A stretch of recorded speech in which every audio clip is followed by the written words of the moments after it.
Well, it's always tough to watch something that started off so great and then goes into decline. So we had an excellent film in Iron Man. Iron Man 2 was solid and okay. It just didn't measure up to the first one. Then comes Iron Man 3. Now, a lot of people, in fact, really hate it. But it's not, I don't think it deserves hatred, but it really doesn't measure up to the other two. And you're starting to see the telltale signs of cracks forming within the seemingly perfect Marvel formula. And that is, of course, humor stepping on the toes of the film they're trying to do.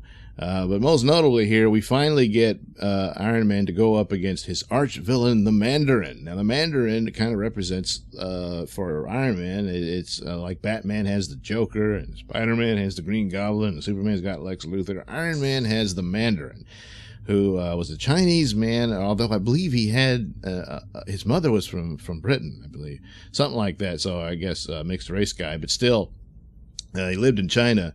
And he was a brilliant scientist, a mad scientist, I guess, megalomaniac, and he finds a crashed spaceship, and from that technology he's able to develop 10 rings of power, and each ring had a different power.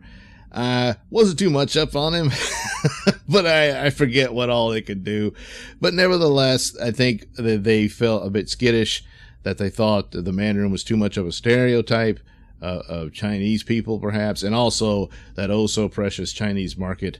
If they had anything dealing with China, or they tend to get, they might even be banned from the country. And if that happened, that would be an absolute disaster.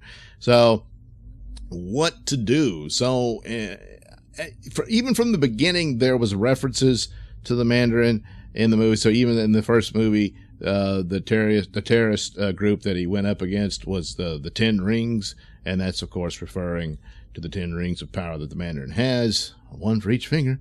And I don't recall if there was much of anything in the second one. But here, they have the Mandarin, but it's just a fake Mandarin. The real villain is the villain played by Guy Pearce, who was a nerdy scientist who was a fan of Tony Stark, but Tony Stark just ignored him. And so now he's come back for revenge and hooks up with a one-night stand for Tony Stark back in New Year's on 1999, and she had this program by which she was trying to regenerate cells, and it works, but the problem is it's very volatile, and once the limb or what have you is regenerated, it explodes. And so they've progressed somewhat, but they still have the volatility problem, and they've used it to create super soldiers, basically, from veterans who were wounded and lost limbs and stuff like that. Plus, they had quite a grudge. They felt abandoned by their country because they're kind of they're all banged up and ruined and all that sort of thing. So they're a bit pissed off. So they become the perfect agents of AIM, the Advanced Idea Mechanics, which is a group that's always around in the Marvel Comics universe and quite frequently dealing with cosmic cubes called the Tesseract in the movies, yes. But in the Marvel Comics universe, there's cosmic cubes just about everywhere. Always causing miraculous mischief. So, it's a shame that the Mandarin couldn't be fully realized, and because he's kind of a dark version of Tony, which you end up with that in Ultron. Oh boy! So it's tough. It's too bad that Iron Man never got that. Another thing Iron Man couldn't deal with apparently was his battle with alcoholism. And that's probably because Robert Downey Jr. just absolutely does not want to talk about those dark times in his life. And to be fair to him, it could be somewhat dangerous. He needs to avoid that part of his life and to stay healthy and stable and not fall off the wagon into drugs. And here, alcoholism would be a storyline like that would be the very same thing. When he got cast, a lot of people said, oh man, this guy can totally nail that story. And yeah, it's one of the most powerful stories in Iron Man, and yet they couldn't do it. So it's a missed opportunity there, but at the same time, it's understandable as to why. And people who, especially in interviews, he'll walk out if you talk about it, and that's fair. What's there to say? The total embarrassment and collapse of himself at that time was right there in front of everybody. So you pretty much know the story. There's really nothing else to do there. And apparently it's, he almost died. It's amazing he survived that. And it's not something that he wants to portray on film. I'm guessing that seems to be what the deal was, because it is one of the most powerful elements of Iron Man's story, and you're not going to get it. And you're not going to get his main villain. You're going to get a prop guy, an actor who was hired, and they played it off as funny to make this work.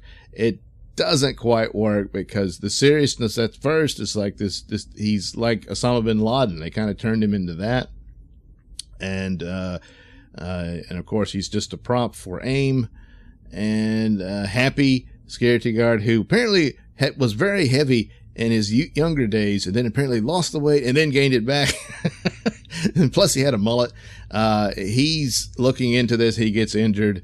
And after that, Iron Man goes after this case. Now, once again, in keeping with the trilogy of Iron Man films, is that Tony Stark, his flaw is his own personality, and there's elements of it he has to deal with in each one. And the first one, he had to deal with his past as being an arrogant a-hole. He's still an arrogant a-hole, but he has a more noble mission and cause. So he's born again in Iron Man. And then in Iron Man 2, he has to deal with denial of his mortality, because the very technology that saved him is then killing him. But of course, he's a genius. He finds a solution. Here, he's dealing with PTSD as a result of the Avengers movie and the Battle of New York, where he went into another dimension, basically, and it really freaked him out. And it's understandable, and it kind of acts as a substitute for the alcoholism story, sort of. So he's having a lot of trouble dealing with that. He has panic attacks as a result, and this causes problems. But as a result, once again, his protection of denial, he uses the case of the Mandarin. Now he's got a purpose and a cause, and he tells the Mandarin, if you want to take on somebody, take on me, and he gives out his address and all this stuff. So, yeah, Mandarin shows up. Well, not the Mandarin, but I mean his guys, and blow his house up. So Iron Man barely survives and ends up in a town in Tennessee, which he was tracking, investigating this whole thing with extremists and whatnot. And there they had a facility where they tested this technology on these vets, and some survived and some didn't. The ones that survived became of course, the super soldiers of AIM.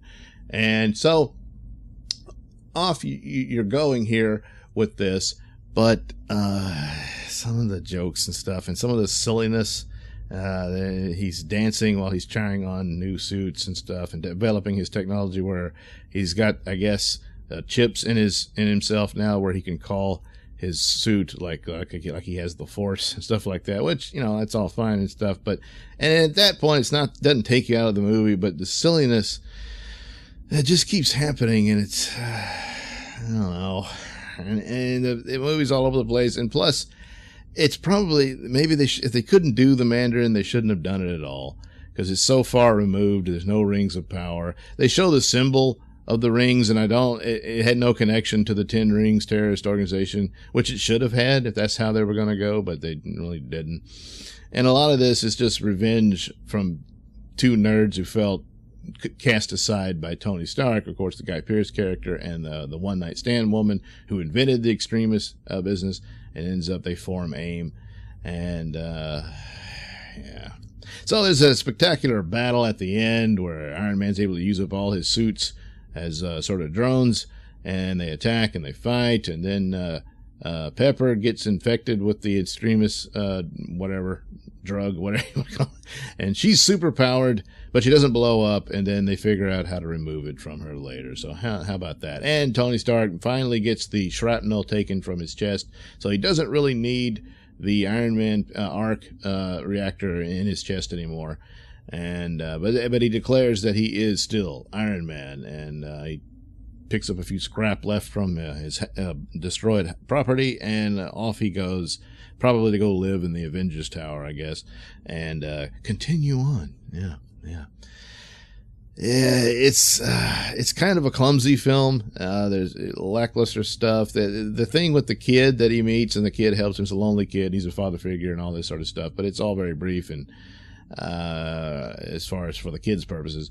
But It'll work, but there's too much silliness where Tony Stark is suddenly in disguise and he sneaks into a van, a TV van, to use their computers, and I don't know.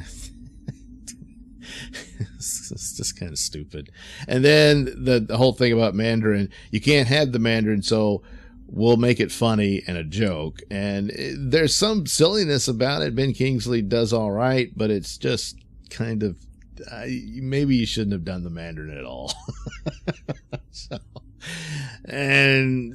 it kind of comes apart and doesn't seem to be all that complete a film. It seems like a film that was done because, hey, we got to do 3. So that's kind of it. So kind of a lackluster conclusion to what was so great when it began. But hey, I've seen worse. So there you go. Iron Man 3. But better things for Iron Man come in the other movies, especially when we get to Captain America Civil War, which until Infinity War, I guess you can say that was probably the best Avengers movie. But unfortunately, Age of Ultron is the next one I'll be talking about. Thank you for watching and listening. Please like and subscribe. If you didn't like the video, thank you for watching anyway. I appreciate it. And I really appreciate you who have already subscribed. And by the way, while you're here, check out that link description below. It'll take you to my podcast and to my many stores that have plenty of goodies for you.